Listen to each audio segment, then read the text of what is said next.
जय माता दी बंधुओं, आपके अपने माँ का तैनी संस्कार चैनल में आप सभी का हार्दिक हार्दिक अभिनंदन है। बंधुओं, आज पुनः आप सभी के समक्ष श्री दुर्गा सप्तशती से 5वां अध्याय लेकर के उपस्थित हुई हूँ। 5वें अध्याय में देवताओं के द्वारा देवी की स्तुति की गई है। चंड मुंड के मुख से अंबिका के रूप की प्रशंसा सुनकर शुंभ का उनके पास दूत भेजना और दूत का निराश होकर लौटने का वर्णन किया गया है। विनियोग, हाथ में जल ले लें। ओम। इस उत्तर चरित्र के रुद्र ऋषि हैं, महासरस्वती देवता हैं, अनुष्टुप छंद हैं, भीमा शक्ति हैं, भ्रामरी बीज हैं, सूर्य तत्व हैं और सामवेद स्वरूप हैं। महासरस्वती की प्रसन्नता के लिए उत्तर चरित्र के पाठ में इसका विनियोग किया जाता है। जल आप पात्र में छोड़ दीजिए। अक्षत पुष्प लेकर के और माँ का ध्यान कीजिए। जो अपने कर कमलों में घंटा, सूल, हल, शंख, मूषल, चक्र, धनुष और बाण धारण करती हैं, शरद ऋतु के शोभा संपन्न चंद्रमा के समान जिसकी मनोहर कांति है, जो तीनों लोकों की आधारभूता और शुंभ आदि दैत्यों का नाश करने वाली है, तथा गौरी के शरीर से जिनका प्राकट्य हुआ है, उन महासरस्वती देवी का मैं निरंतर भजन करता हूँ। अब आप अक्षत पुष्प जो आपके हाथ में था माँ के चरणों में चढ़ा करके हाथ जोड़ करके अब माँ भगवती की कथा को श्रवण कीजिए। ऋषि कहते हैं, पूर्व काल में शुंभ और निशुंभ नामक असुरों ने अपने बल के घमंड में आकर सचीपति इंद्र के हाथ से तीनों लोकों का राज्य और यज्ञ भाग छीन लिए। वे ही दोनों सूर्य, चंद्रमा, कुबेर, यम और वरुण के अधिकार का भी उपयोग करने लगे। वायु और अग्नि का कार्य भी वे ही करने लगे। उन दोनों ने सब देवताओं को अपमानित कर राज्य भ्रष्ट, पराजित तथा अधिकारहीन करके स्वर्ग से निकाल दिया। उन दोनों महान असुरों से तिरस्कृत देवताओं ने अपराजिता देवी का स्मरण किया और सोचा, जगदम्बा ने हम लोगों को वर दिया था कि आपत्ति काल में स्मरण करने पर मैं तुम्हारे सभी आपत्तियों का तत्काल नाश कर दूंगी। यह विचार कर देवता गिरिराज हिमालय पर गए और वहां भगवती विष्णु माया की स्तुति करने लगे। देवता बोले, देवी को नमस्कार है, महादेवी शिवा को सर्वदा नमस्कार है, प्रकृति एवं भद्रा को प्रणाम है। हम लोग नियम पूर्वक जगदम्बा को नमस्कार करते हैं। रौद्रा को नमस्कार है, नित्या, गौरी एवं धात्री को बारंबार नमस्कार है। ज्योत्सनामयी, चंद्र रूपिणी एवं सुख स्वरूपा देवी को सतत प्रणाम है। शरणागतों का कल्याण करने वाली वृद्धि एवं सिद्धि रूपा देवी को हम बारंबार नमस्कार करते हैं। नेकृति राक्षसों की लक्ष्मी, राजाओं की लक्ष्मी तथा सर्वाणी शिव पत्नी स्वरूपा आप जगदम्बा को बारंबार नमस्कार है। दुर्गा, दुर्ग पारा, दुर्गम संकट से पार उतारने वाली, सारा सबकी सारभूता, सर्व कारणी ख्याति कृष्णा और धूम्रा देवी को सर्वदा नमस्कार है। अत्यंत सौम्य तथा अत्यंत रौद्र रूपा देवी को हम नमस्कार करते हैं। उन्हें हमारा बारंबार प्रणाम है। जगत की आधारभूता कृति देवी को बारंबार नमस्कार है। जो देवी सब प्राणियों में विष्णु माया के नाम से कही जाती है, उनको नमस्कार, उनको नमस्कार, उनको बारंबार नमस्कार है। जो देवी सब प्राणियों में चेतना कहलाती हैं, उनको नमस्कार, उनको नमस्कार, उनको बारंबार नमस्कार है। जो देवी सब प्राणियों में बुद्धि रूप से स्थित हैं, उनको नमस्कार, उनको नमस्कार, उनको बारंबार नमस्कार है। जो देवी सब प्राणियों में निद्रा रूप से स्थित हैं, उनको नमस्कार, उनको नमस्कार, उनको बारंबार नमस्कार है।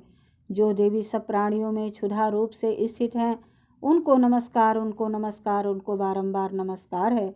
जो देवी सब प्राणियों में छाया रूप से स्थित हैं, उनको नमस्कार, उनको नमस्कार, उनको बारंबार नमस्कार है। जो देवी सब प्राणियों में शक्ति रूप से स्थित हैं, उनको नमस्कार, उनको नमस्कार, उनको बारंबार नमस्कार है। जो देवी सब प्राणियों में तृष्णा रूप से स्थित हैं, उनको नमस्कार, उनको नमस्कार, उनको बारंबार नमस्कार है। जो देवी सब प्राणियों में शांति क्षमा रूप से स्थित हैं, उनको नमस्कार, उनको नमस्कार, उनको बारंबार नमस्कार है। जो देवी सब प्राणियों में जाति रूप से स्थित हैं, उनको नमस्कार, उनको नमस्कार, उनको बारंबार नमस्कार है। जो देवी सब प्राणियों में लज्जा रूप से स्थित हैं, उनको नमस्कार, उनको नमस्कार, उनको बारंबार नमस्कार है। जो देवी सब प्राणियों में शांति रूप से स्थित हैं, उनको नमस्कार, उनको नमस्कार, उनको बारंबार नमस्कार है। जो देवी सब प्राणियों में श्रद्धा रूप से स्थित हैं, उनको नमस्कार, उनको नमस्कार, उनको बारंबार नमस्कार है। जो देवी सब प्राणियों में कांति रूप से स्थित हैं, उनको नमस्कार, उनको नमस्कार, उनको बारंबार नमस्कार है। जो देवी सब प्राणियों में लक्ष्मी रूप से स्थित हैं, उनको नमस्कार, उनको नमस्कार, उनको बारंबार नमस्कार है। जो देवी सब प्राणियों में व्रती रूप से स्थित हैं, उनको नमस्कार, उनको नमस्कार, उनको बारंबार नमस्कार है। जो देवी सब प्राणियों में स्मृति रूप से स्थित हैं, उनको नमस्कार, उनको नमस्कार, उनको बारंबार नमस्कार है। जो देवी सब प्राणियों में दया रूप से स्थित हैं, उनको नमस्कार, उनको नमस्कार, उनको बारंबार नमस्कार है। जो देवी सब प्राणियों में तुष्टि रूप से स्थित हैं, उनको नमस्कार, उनको नमस्कार, उनको बारंबार नमस्कार है। जो देवी सब प्राणियों में माता रूप से स्थित हैं, उनको नमस्कार, उनको नमस्कार, उनको बारंबार नमस्कार है। जो देवी सब प्राणियों में भ्रांति रूप से स्थित हैं, उनको नमस्कार, उनको नमस्कार, उनको बारंबार नमस्कार है। जो जीवों के इंद्रिय वर्ग की अधिष्ठात्री देवी एवं सब प्राणियों में सदा व्याप्त रहने वाली हैं, उन व्याप्ति देवी को बारंबार नमस्कार है। जो देवी चैतन्य रूप से इस संपूर्ण जगत को व्याप्त करके स्थित हैं, उनको नमस्कार, उनको नमस्कार, उनको बारंबार नमस्कार है।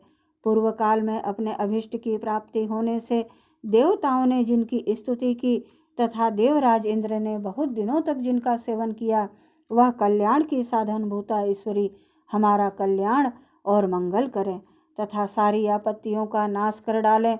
उद्दंड दैत्यों के सताए हुए हम सभी देवता जिन परमेश्वरी को इस समय नमस्कार करते हैं तथा जो भक्ति से विनम्र पुरुषों द्वारा स्मरण की जाने पर तत्काल ही संपूर्ण विपत्तियों का नाश कर देती हैं, वे जगदम्बा हमारा संकट दूर करें।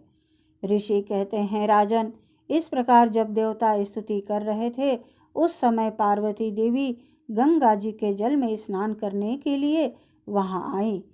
उन सुंदर भोहों वाली भगवती ने देवताओं से पूछा, आप लोग यहाँ किसकी स्तुति करते हैं?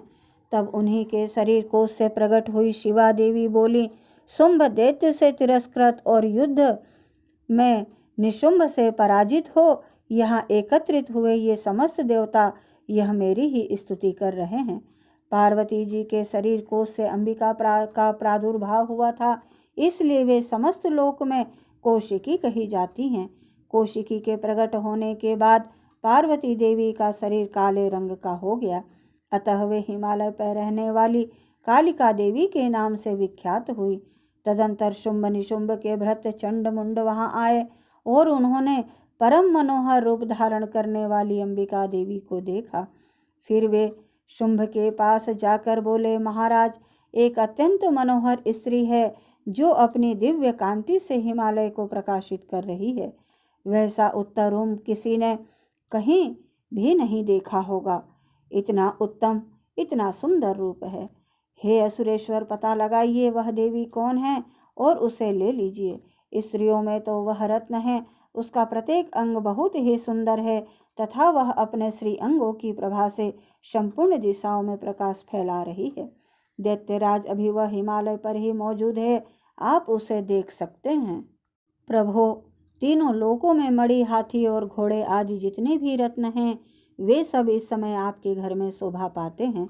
हाथियों में रत्नभूत ऐरावत, यह पारिजात का वृक्ष और यह उच्च श्रवाह घोड़ा, यह सब आपने इंद्र से ले लिया है। हंसों से जुता हुआ यह विमान भी आपके आंगन में शोभा पाता है। यह रत्नभूत अद्भुत विमान जो पहले ब्रह्मा जी के पास था, अब आपके यहाँ लाया गया है। यह महापद्म नामक निधि आप कुबेर से छीन कर लाए हैं। समुद्र ने भी आपको किंजलकिनी नाम की माला भेंट की है, जो केसरों से सुशोभित है और जिसके कमल कभी कुम्हलाते नहीं हैं। सुवर्ण की वर्षा करने वाला वरुण का छत्र भी आपके घर में शोभा पाता है तथा यह श्रेष्ठ रथ जो पहले प्रजापति के अधिकार में था, अब आपके पास मौजूद है। हे दैत्येश्वर, मृत्यु की उत्क्रांतिदा नाम वाली शक्ति भी आपने छीन ली है तथा वरुण का पास और समुद्र में होने वाले सब प्रकार के रत्न आपके भाई निशुंभ के अधिकार में हैं। अग्नि ने भी स्वतः शुद्ध किए हुए 2 वस्त्र आपकी सेवा में अर्पित किए हैं। दैत्यराज, इस प्रकार सभी रत्न आपने एकत्रित कर लिए हैं। फिर जो यह स्त्रियों में रत्न रूप कल्याणमयी देवी है, इसे आप क्यों नहीं अपने अधिकार में कर लेते हैं? ऋषि कहते हैं, चंड मुंड का यह वचन सुनकर शुंभ ने महादैत्य सुग्रीव को दूत बनाकर देवी के पास भेजा और कहा, तुम मेरी आज्ञा से उसके सामने ये बातें कहना और ऐसा उपाय करना जिससे प्रसन्न होकर वह शीघ्र ही यहाँ आ जाए। वह दूत पर्वत के अत्यंत रमणीय प्रदेश में, जहाँ देवी मौजूद थीं, गया और मधुर वाणी में कोमल वचन बोला। दूत बोला, देवी, दैत्यराज शुंभ इस समय तीनों लोकों के परमेश्वर हैं। मैं उन्हीं का भेजा हुआ दूत हूँ और यहाँ तुम्हारे ही पास आया हूँ। उनकी आज्ञा सदा सब देवता एक स्वर से मानते हैं, कोई उसका उल्लंघन नहीं कर सकता। वे संपूर्ण देवताओं को परास्त कर चुके हैं। उन्होंने तुम्हारे लिए जो संदेश दिया है उसे सुनो। संपूर्ण त्रिलोकी मेरे अधिकार में है। देवता भी मेरी आज्ञा के अधीन चलते हैं। संपूर्ण यज्ञों के भागों को मैं ही पृथक पृथक भोगता हूँ। तीनों लोकों में जितने श्रेष्ठ रत्न हैं वे सब मेरे अधिकार में हैं। देवराज इंद्र का वाहन ऐरावत, जो हाथियों में रत्न के समान है, मैंने छीन लिया है। क्षीर सागर का मंथन करने से जो अश्वरत्न उच्चैश्रवा प्रकट हुआ था, उसे देवताओं ने मेरे पैरों में पड़कर समर्पित किया है। सुंदरी, उनके सिवाय और भी जितने रत्नभूत पदार्थ देवताओं, गंधर्वों और नागों के पास थे, वे सब अब मेरे ही पास आ गए हैं। देवी, हम लोग तुम्हें संसार की स्त्रियों में रत्न मानते हैं, अतः तुम हमारे पास आ जाओ, क्योंकि रत्नों का उपभोग करने वाले हम ही हैं। चंचल कटाक्षों वाली सुंदरी, तुम मेरी या मेरे भाई महापराक्रमी शुंभ की सेवा में आ जाओ, क्योंकि तुम रत्न स्वरूपा हो। मेरा वर्ण करने से तुम्हें तुलना रहित महान ऐश्वर्य की प्राप्ति होगी। अभी अपनी बुद्धि से यह विचार कर तुम मेरी पत्नी बन जाओ। ऋषि कहते हैं, दूत के योग कहने पर कल्याणमयी भगवती दुर्गा देवी, जो इस जगत को धारण करती हैं, मन ही मन गंभीर भाव से मुस्काई और इस प्रकार बोली। देवी ने कहा, दूत, तुमने सत्य ही कहा है, इसमें तनिक भी मिथ्या नहीं है। शुंभ तीनों लोकों का स्वामी है और निशुंभ भी उसी के समान पराक्रमी है, किंतु इस विषय में मैंने जो प्रतिज्ञा कर ली है उसे मिथ्या कैसे करूं? मैंने अपनी अल्प बुद्धि के कारण पहले से जो प्रतिज्ञा कर रखी है उसे सुनो। जो मुझे संग्राम में जीत लेगा, जो मेरे अभिमान को चूर्ण कर देगा तथा संसार में जो मेरे समान बलवान होगा, वही मेरा स्वामी होगा। इसलिए शुंभ अथवा महादैत्य निशुंभ स्वयं ही यहाँ पधारें और मुझे जीतकर शीघ्र ही मेरा पाणी ग्रहण कर लें। इसमें विलंब की क्या आवश्यकता है? दूत बोला, देवी, तुम घमंड में भरी हो, मेरे सामने ऐसी बातें न करो। तीनों लोकों में कौन ऐसा पुरुष है जो शुंभ निशुंभ के सामने खड़ा हो सके? देवी, अन्य दैत्यों के सामने भी सारे देवता युद्ध में ठहर नहीं सकते, फिर तुम अकेली स्त्री होकर कैसे ठहर सकती हो? जिन शुंभ आदि दैत्यों के सामने इंद्र आदि सब देवता भी युद्ध में खड़े नहीं हुए, उनके सामने तुम स्त्री होकर कैसे जाओगी? इसलिए तुम मेरे ही कहने से शुंभ निशुंभ के पास चली चलो। ऐसा करने से तुम्हारे गौरव की रक्षा होगी, अन्यथा जब वे केस पकड़कर घसीटेंगे तब तुम्हें अपनी प्रतिष्ठा खोकर जाना पड़ेगा।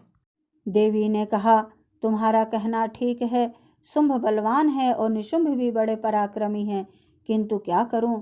मैंने पहले बिना सोचे समझे प्रतिज्ञा कर ली है, अतः अब तुम जाओ। मैंने तुमसे जो कुछ कहा है वह सब दैत्यराज से आदरपूर्वक कहना, फिर वे जो उचित जान पड़े सो करें।